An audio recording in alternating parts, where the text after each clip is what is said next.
Hi friends, Mahindra Vivo ఇది 425. దీన్ని 5 సంవత్సరాలుగా 2020లో తెచ్చినాం.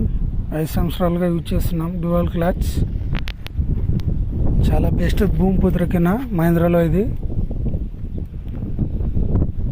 తీసుకుంటే మహీంద్రా వివో తీసుకోండి. సేల్కు ముందు భూమిపుత్ర ఉన్నాయి ఫ్రెండ్స్, 525 వేస్ట్ బండి అది. తీసుకుంటే మహీంద్రా వివో తీసుకోండి. పెద్ద బండి అయినా చిన్న బండి అయినా బాగుంటుంది. 475 తీసుకోండి. నాకు తెలిసి మైలేజ్. ఈ బండి గురించి మరిన్ని వీడియోస్ కావాలంటే కామెంట్ చేయండి, చేస్తాము. ఏమన్నా డౌట్ ఉంటే